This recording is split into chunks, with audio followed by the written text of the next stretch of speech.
እንደምን አላችሁ ውድ የዩቲዩብ ተከታታዮች፣ እንኳን ለአዲስ ዓመት ለአዲሱ የትምህርት ዘመን አደረሳችሁ። ዛሬ ሂስትሪ ግሬድ 10 ቻፕተር 1 ኦር ዩኒት 1 ዴቨሎፕመንት ኦፍ ካፒታሊዝም ኤንድ ናሽናሊዝም ፍሮም 1850 ቱ 1940 ካፒታሊዝም ናሽናሊዝም እንዴት ዴቨሎፕ እንደሆነ ከ1815 እስከ 1914 ቻፕተር 1 ነው። ፓርት 1 ፓርት 2 ፓርት 3 በቀጣይ ያቀርብላችኋለሁ። ፕሌይሊስት ትገቡና ሂስትሪ ግሬድ 10 የሚለውን ታገኛላችሁ ማለት ነው። እግረ መንገዳችሁንም ሰብስክራይብ ማድረግ አትርሱ፣ ኮሜንትም እንደዚሁ ማለት ነው። አመሰግናለሁ ለምታደርጉልኝ ትብብር። and my name is Mr. ጌታቸው። let's continue. features of capitalism capitalism መገለጫዎቹ ፊቸር ማለት characteristics. when you see capitalism, it has been a dominant economic system in the Western world since the collapse of feudalism. feudalism ከ500 እስከ 1500 አውሮፓ ላይ የነበረ የኢኮኖሚክ ሲስተም ነው። እሱ ከወደቀ ከቀረ በኋላ ካፒታሊዝም ተተክቷል ማለት ነው። ካፒታሊዝም የዩሮፒያን ኢኮኖሚ ሊድ ማድረግ ጀምሯል ማለት ነው።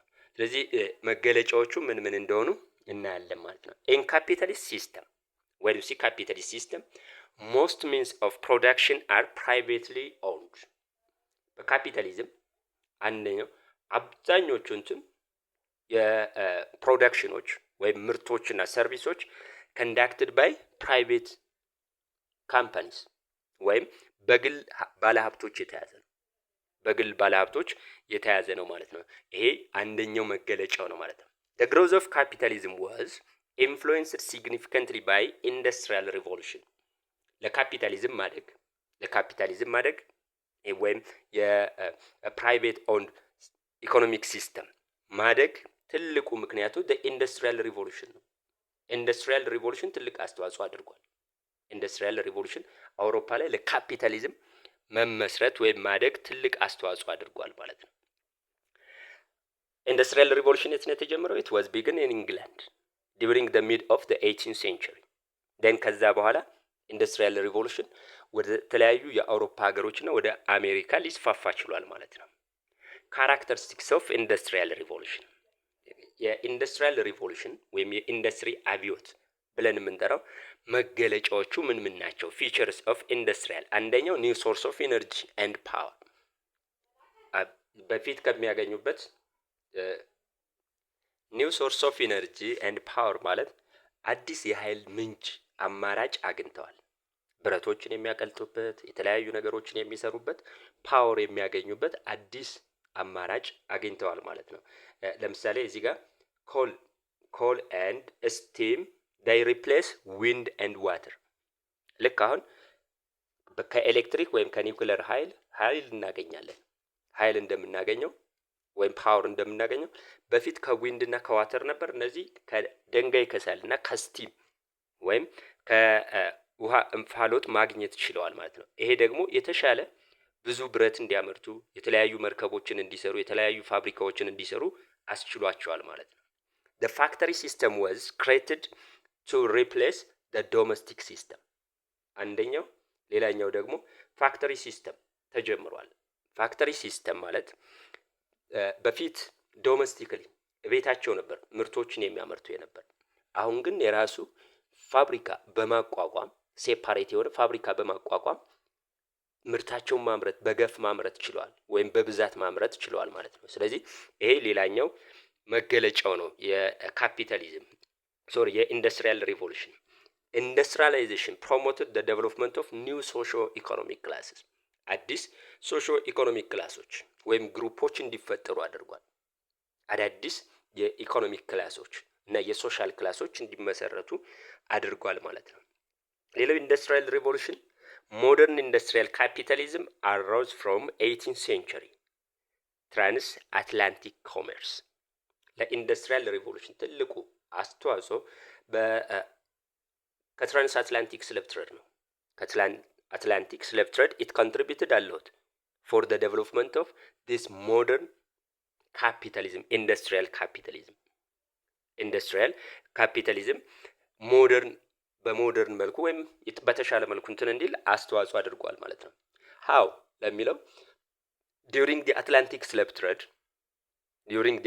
slave trade European they made large amount of money or they accumulate huge amount of money through their network of colonies ከቅኝ ግዛቶቻቸው ሹገር ከተን ተንባሆው ከአሜሪካ እየተመረተ ወደ አውሮፓ ይሄድ ነበር። የሚያመርቱት ደግሞ ስሌቮች ከየት ነበሩ? ከአፍሪካ ይገዙ ነበር በአትላንቲክ ስሌቭ ትሬድ ማለት ነው። ስለዚህ ይሄ ትራንስ አትላንቲክ ትሬድ አውሮፓውያኖች ብዙ ሀብት እንዲያካብቱና ኢንዱስትሪ እንዲጀምሩ ትልቅ አስተዋጽኦ አድርጎላቸዋል ማለት ነው። The means of production in the capitalist system are owned by smaller groups of wealthy individuals known as capitalist or bourgeois. በካፒታሊስት ኢኮኖሚ ሲስተም የኢኮኖሚው የሚመራው ስሞለር ኢንዲቪጁዋሎች ናቸው። የተወሰኑ ፊው ኢንዲቪጁዋሎች ነገር ግን ዌልዚስት ናቸው፣ እጅግ በጣም ሀብታም። ያ እነሱ የሀገራቸውን ወይም የስቴታቸውን ኢኮኖሚ ራን የሚያደርጉት የተወሰኑ ግለሰቦች ናቸው። የተወሰኑ በእነሱ ቁጥጥር ስር ነው። እነዚህ ማን ይባላሉ? ካፒታሊስት ወይም ቡርዥዋስ ብለን እንጠራቸዋለን ማለት ነው። ቡርዥዋስ ብለን እንጠራቸዋለን። ትንቀጥል The proletariat receives work for their labor. proletariat የሚባሉት ወርኪንግ ክላሶች ናቸው። they receive የስራቸውን ክፍያ ከአሰሪዎቻቸው ወይም ከካፒታሊስቶች ይቀበላሉ። ዋጋው ዲተርማይንድ የሚሆነው በባለ ሀብቶቹ ፍላጎት ነው። ሌላው the creation of product and service in a capitalist economy is based on demand and supply or free commerce and competition as in a market economy. ኢኮኖሚው የሚመራው በማርኬቱ ነው እና ጉድ ኤንድ ሰርቪስ ወይም አንድ ፕሮዳክት ለማምረት አንድ ባለ ሀብት ዲማንድን ያህል ፍላጎቱንና ሰፕላዩን አይቶ ነው። ስለዚህ የፕሮዳክትና ሰርቪሱ በካፒታሊስት ኢኮኖሚ በዲማንድ እና በሰፕላይ ነው ማለት ነው። ፍሪ ማርኬት ነው። ኮምፒቲሽን ነው። አንደኛው ከሌላኛው ኮምፒት ያደርጋሉ። ስለዚህ የተሻለ ጥራት ያለው ወይም የተሻለ ቅናሽ ዋጋ ያለው የተሻለ ገበያ ሊያገኝ ይችላል ማለት ነው። ስለዚህ ኮምፒቲሽን ነው። ምንም አይነት ኢንተርፌረንስ የገቨርንመንት ኢንተርፌረንስ የለም። the government impose fewer restriction በካፒታሊዝም እንትን የተወሰኑ ሪስትሪክሽኖችን ነው ወይም ጣልቃ ኢንተርፌር የሚያደርገው በጥቂቱ ነው። ፖሊሲ ማውጣት የተለያዩ ህጎችንና ደንቦችን ማውጣት ነው እንጂ በዋጋ ላይ እንደዚህ አድርጉ፣ ይሄን አምርቱ፣ ይሄን ፋብሪካ ትከሉ ብሎ መንግስት ሊድ አያደርግም። ጣልቃም አይገባም ማለት ነው። ፍሪ ማርኬት ነው። ለስ ወይም ፊወር ሪስትሪክሽን ያለው ካፒታሊስት ኢኮኖሚ ዲፈር ፍሮም the socialist economy's central planning structure which is also known as the command economy.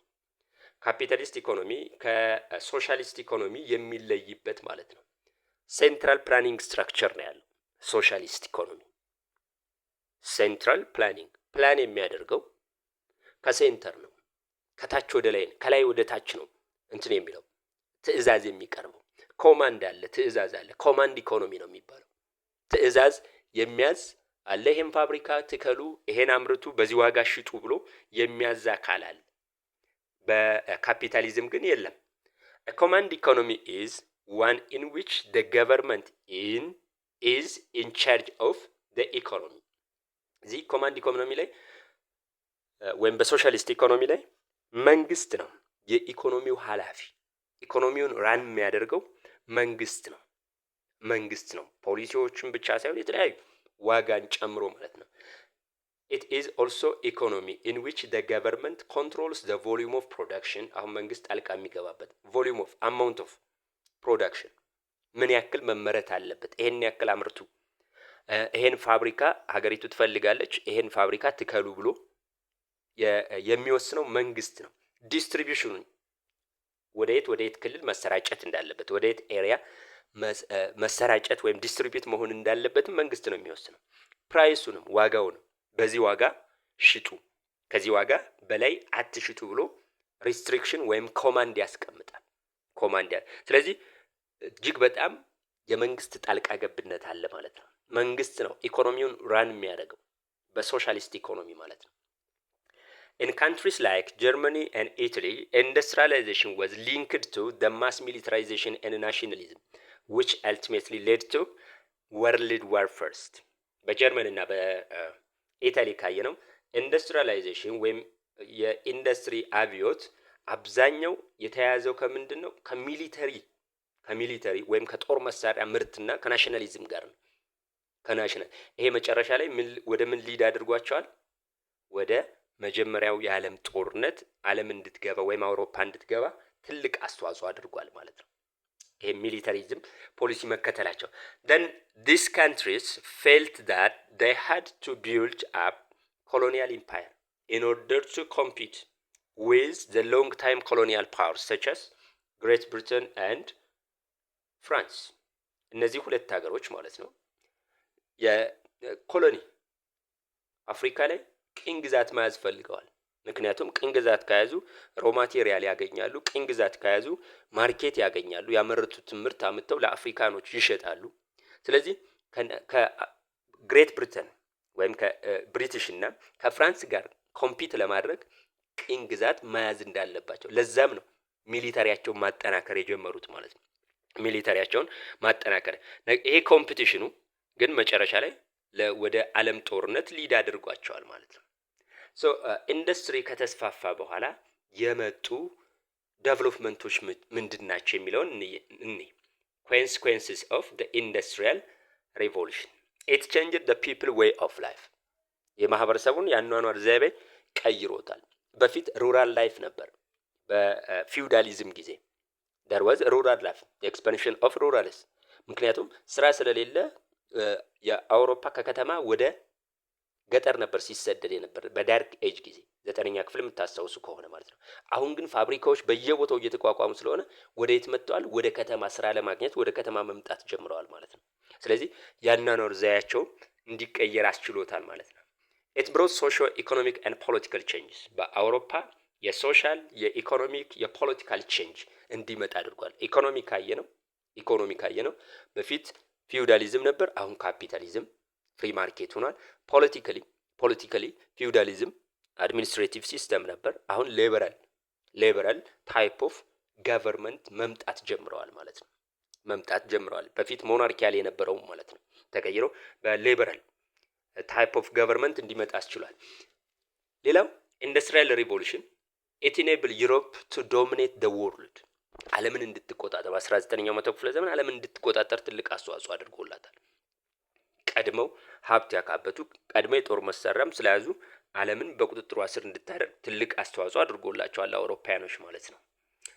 ሌላኛው ኢንዱስትሪያል ካፒታሊዝም ዶሚኔትድ ዲ አግሪካልቸር አሁን የኢንዱስትሪ አግሪካልቸርን ተክቷል። በፊት አግሪካልቸር ነበር፣ እርሻ ነበር ኢኮኖሚያቸው።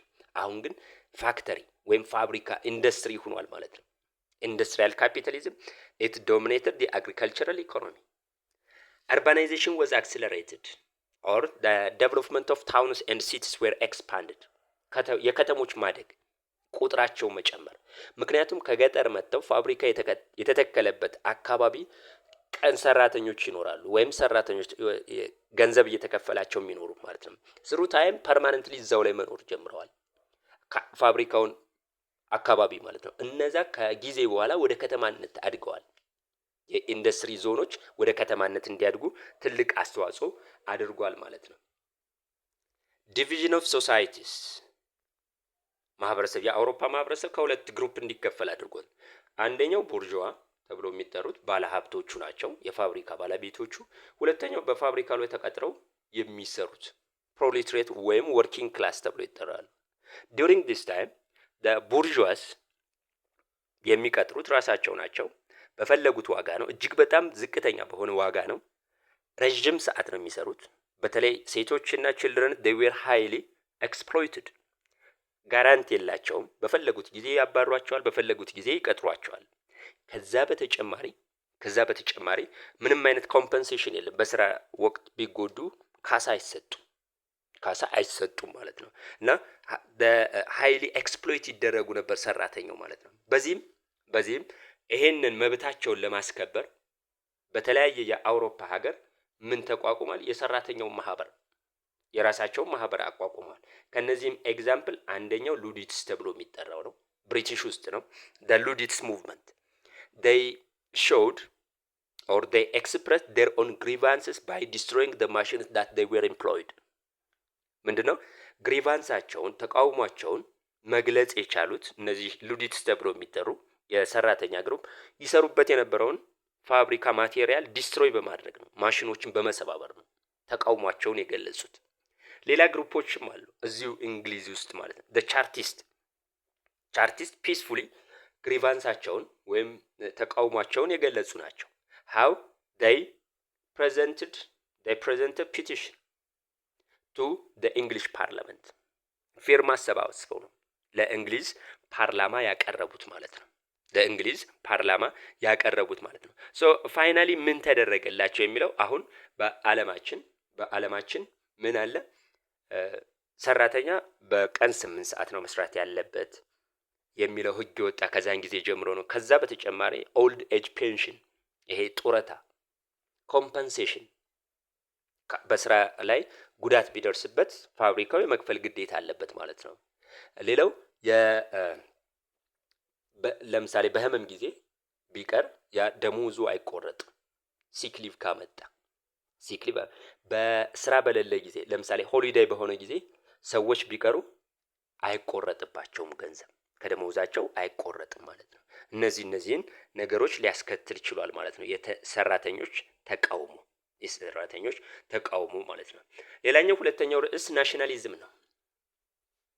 there was different factors that contributed for the development of nationalism movement before the 19th century ከ19ኛው መቶ ክፍለ ዘመን በፊት ለናሽናሊዝም ይሄ በተለያየ እንትን ይገለጻል። የሀገር ፍቅር ስሜት ብለን የምንጠራው ወይም ብሔርተኝነት ብለን የምንጠራው ማለት ነው። በአውሮፓ ከ19ኛው መቶ ክፍለ ዘመን በወቅት ወይም ከዛ በፊት እንዲያብብ ያደረጉት ምክንያቶች ናቸው።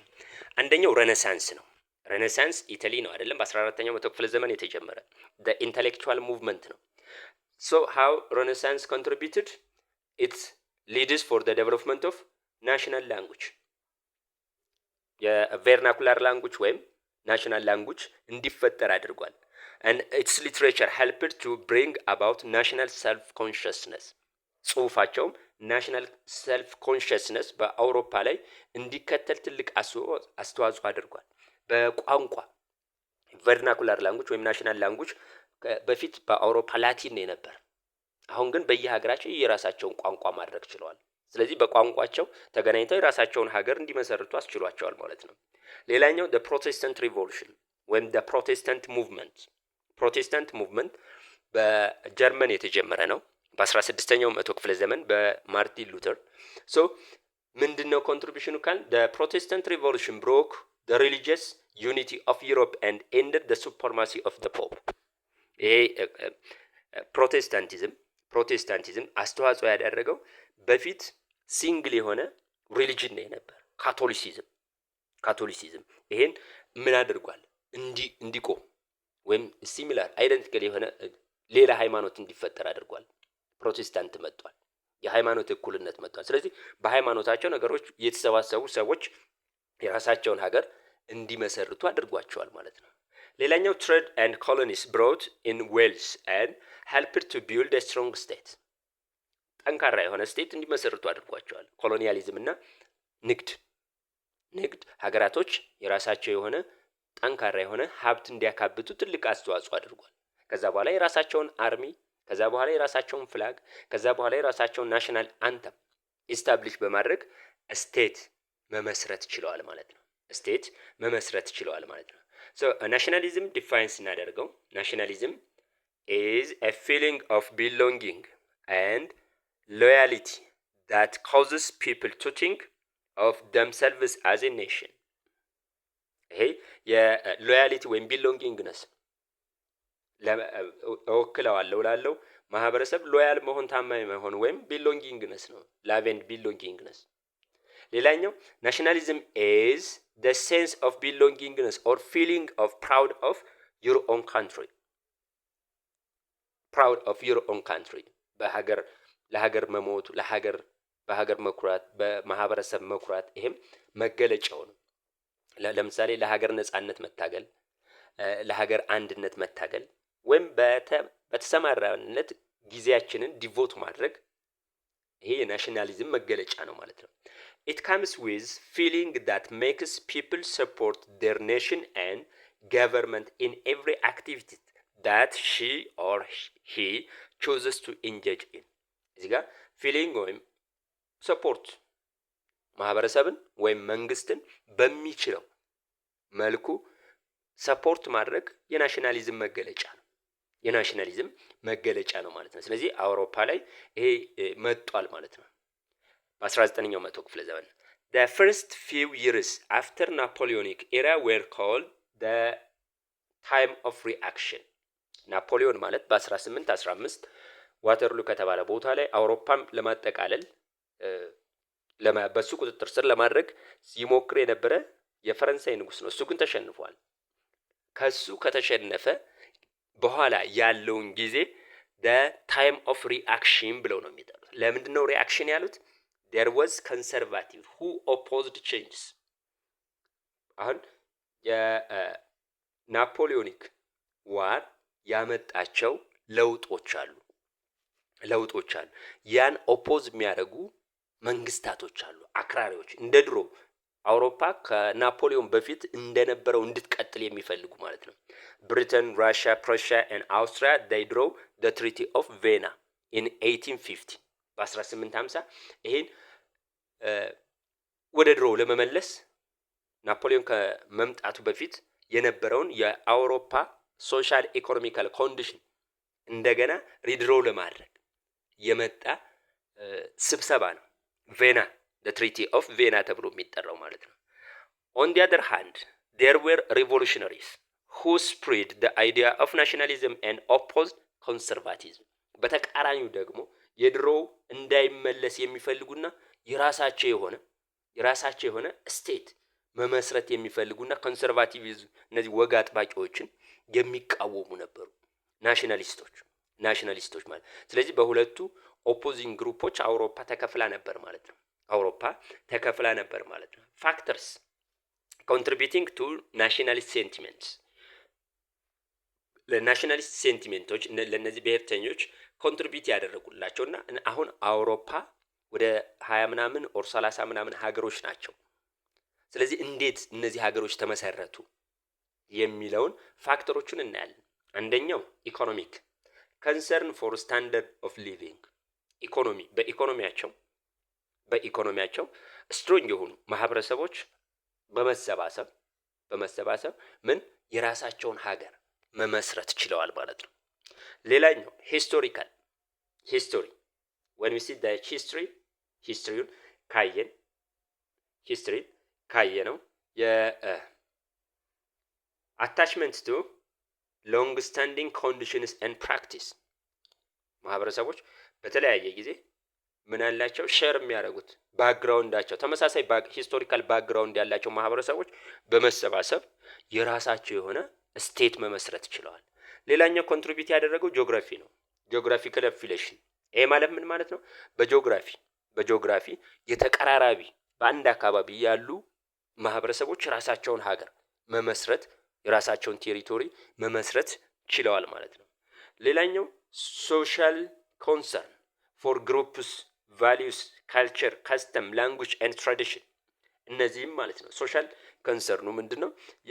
በግሩፕ በቫሊዩ የሚሰጧቸው ኖርሞች አሉ። በኖርም በካልቸር በካስተም በላንጉጅ እና በትራዲሽን የሚመሳሰሉ ማህበረሰቦች የራሳቸውን የሆነ ስቴት መመስረት ችለዋል ማለት ነው።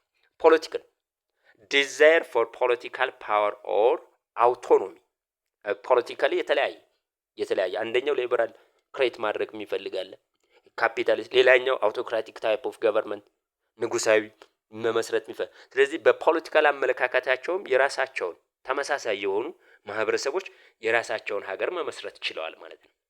ዛሬው ግሬድ 10 ቻፕተር 1 ፓርት 1 ነው። በሚቀጥለው ክላስ ቻፕተር 1 ፓርት 2 ዘ ዩኒፊኬሽን ሙቭመንት ኢን ኢታሊ የሚለውን አቀርብላችኋለሁ። ኮሜንት ጻፉልኝ። አመሰግናለሁ ስላዳመጣችሁኝ። መልካም ጊዜ